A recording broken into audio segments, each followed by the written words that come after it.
They don't. It's about what the customer is buying, not about what you're selling. And I want to leave you with a story to drive that point home, because it's the best story I know about focusing on what the customer is buying instead of what you're selling.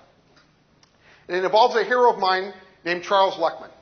Charles Luckman was the president of Lever Brothers, when there was a Lever Brothers. It's Unilever now, but when he was the president, it was called Lever Brothers.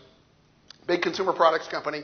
He became the president of the company, did a great job, ended up leaving the company. He quit because he got in a disagreement with the board of directors over strategic direction.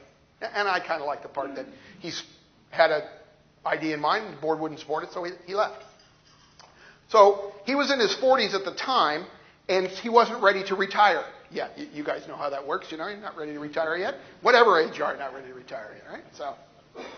So he needed to find something else to do. Well, it turns out that when Chuck graduated from college, he graduated with a degree in architecture. He had an architectural degree. And his first love had always been architecture.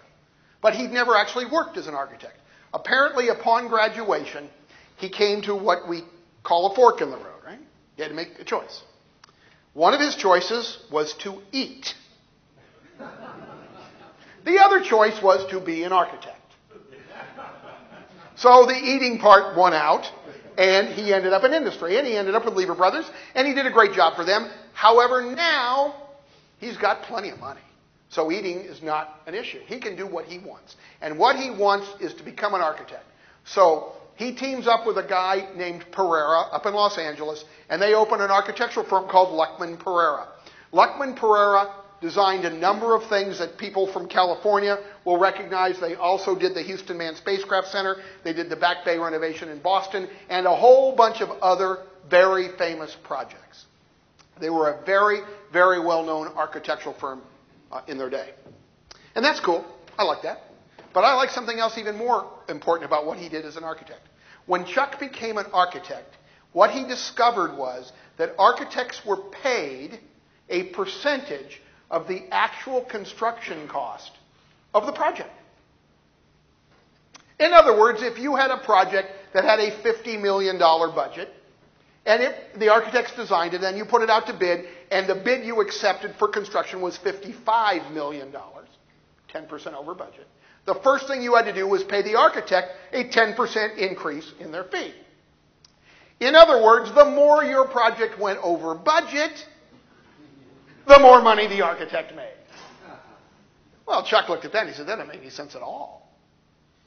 So, thinking about value, he said to his customers, here's the deal.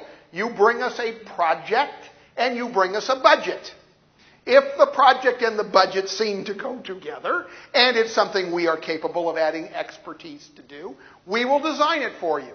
You then go get it built from whomever you want. If the as-built cost is less than the budget you gave us, you save money, and we get a piece of the savings. His clients loved that, and his firm made a fortune. Now, I'm telling you this stuff about Chuck as an adult because it sort of helps you understand a little bit about him, because the story I want to tell you has to do with Chuck's first job. At least I believe it was his first job, because he was only 9 years old. And it's hard to believe that he had much of a career or a resume prior to the age of 9, other than working for mom and dad, which doesn't count. But at the age of 9, Chuck had a real job. And his job involved standing on a street corner in downtown Kansas City selling newspapers. He stood at a busy intersection. Downtown, he stood on his corner. On the other 3 corners, there were 3 other boys. They happened to be teenagers. All 4 boys sold newspapers. The only thing those boys sold was that newspaper. They sold nothing else except the newspaper. They had the same edition of the newspaper, and they sold it for the same price. Does that seem like a commodity business to most of us? Yeah. Pretty tough? Pretty tough. There is a possibility that one of the corners might have had better foot traffic than the other corners. If that were true, do you think the 9-year-old new kid's going to get that corner? I don't think so. Right? When you hire new reps in your firm, do they get the good accounts? No. They get to go open new accounts, right? So, Chuck's on his corner, and every single day, Chuck sells more newspapers than each of the other 3 boys.